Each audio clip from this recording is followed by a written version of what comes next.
चलिए आगे बढ़ते हैं।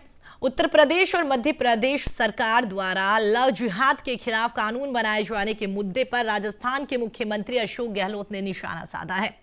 सीएम ने लव जिहाद बिल को लेकर ट्वीट करते हुए कहा है कि भारतीय जनता पार्टी ने देश को बांटने और सांप्रदायिक सद्भाव को बिगाड़ने के लिए लव जिहाद शब्द इजाद किया है।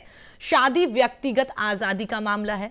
शादी को रोकने के लिए लाया जाने वाला कोई भी कानून पूर्णतः असंवैधानिक है। सीएम गहलोत ने एक बार फिर लगातार 3 ट्वीट कर कहा है कि यह किसी अदालत में नहीं टिकेगा।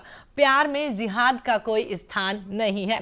वो देश में ऐसा माहौल बना रहे हैं जहां वयस्क लोगों की सहमति राज्य की दया पर निर्भर हो जाएगी। शादी निजी फैसला है और वो इसमें रुकावट डाल रहे हैं। ये व्यक्तिगत आजादी को छीनने जैसा है और ये सांप्रदायिक सद्भाव को बिगाड़ने की चाल है। सामाजिक टकराव को बढ़ाने वाला एक कदम है। इसके साथ ही संविधान के उस प्रावधान का भी अनादर है जिसमें राज्य किसी नागरिक के साथ किसी भी आधार पर किसी भी तरह का भेदभाव नहीं कर सकता।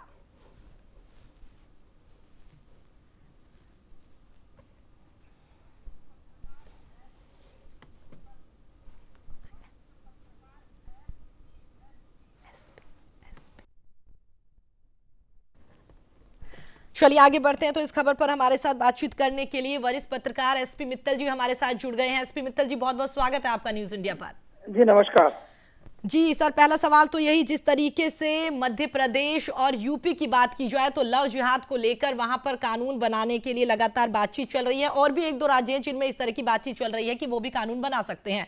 वहीं अगर राजस्थान की बात की जाए तो राजस्थान के मुख्यमंत्री की ओर से जिस तरीके का माहौल बनाया गया है, लव जिहाद को लेकर कहा जा रहा है कि कानून बनाएंगे, तो इसका पलटवार एक तरीके से कह सकते हैं। कैसे देखते हैं आप इस पूरे मामले को? क्या लगता है कि उनकी ओर से जो बातें कही गई है कितनी सही है वो?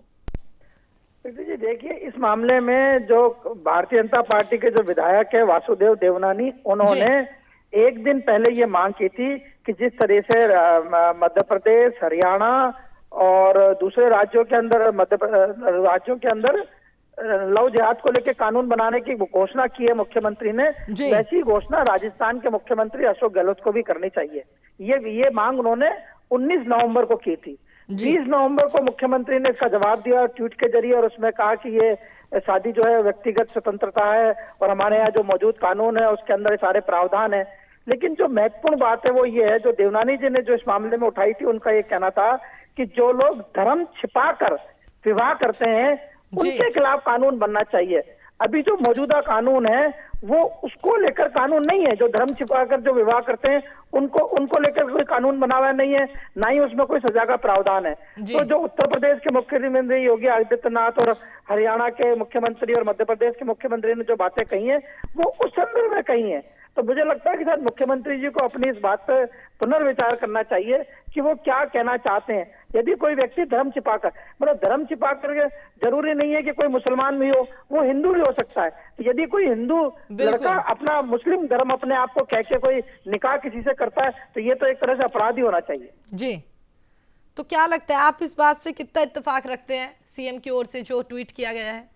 नहीं, मेरा ये मानना है कि जो ये महिलाओं के शोषण से जुड़ा हुआ मामला है, यदि कोई युवक अपना धर्म छिपाकर किसी लड़की से विवाह करता है और बाद में उसे पता चलता है कि ये तो उसके धर्म का नहीं है, तो स्वाभाविक है ये महिलाओं का शोषण भी है। और कई स्थिति राजस्थान भी इससे अछूता नहीं है।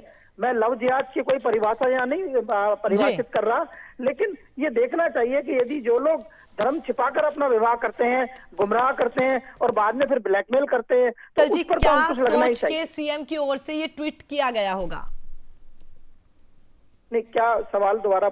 जी, क्या लगता है क्या सोच के उनकी ओर से ट्वीट किया गया हो? क्योंकि उन्होंने एक नहीं 3 ट्वीट करे और 3 ट्वीटों में उन्होंने ये भी कहा कि माहौल बिगाड़ने की भी कोशिश कर रहे हैं। हाँ, तो सीएम ने जो ये कहा है वो शायद मुझे लगता है कि राजनीतिक नजरिए से ये बात कही गई है कि चूंकि क्या नाम से अशोक गहलोत कांग्रेस की विचारधारा के मुख्यमंत्री हैं और कांग्रेस को सपोर्ट करते हैं, तो ऐसी स्थिति के अंदर उन्होंने ये सोचा होगा कि भारतीय जनता पार्टी जो मांग कर रही है उसका वो काउंटर किया जाए, तो उन्होंने शायद वो काउंटर करने की कोशिश की है। जी, इसके अलावा मित्तल जी एक सवाल ये भी जानना चाहेंगे, जिस तरीके से लगातार कहते हैं कि लगभग 95% मुस्लिम समुदाय के लोग ऐसे हैं जो कांग्रेस को सपोर्ट करते हैं, तो कहीं ना कहीं एक ये वजह भी है जिसकी वजह से लगातार 3-4 ट्वीट किए गए?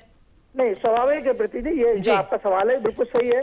ये हो सकता है कि जो क्या नाम से मुस्लिम मतदाता है वो कांग्रेस के समर्थक रहे। और अभी हमने नगर निगम के चुनाव में भी देखा है कि एक तरफा जिस तरीके से वोटिंग हुई है, तो अपने मतदाताओं को संतुष्ट करने के लिए या ये कहा जाए कि खुश करने के लिए भी शायद मुख्यमंत्री का ये बयान हो सकता है। ठीक है, चलिए, हमारे साथ जुड़ने के लिए मित्तल जी बहुत बहुत स्वागत और तमाम जानकारी देने के लिए।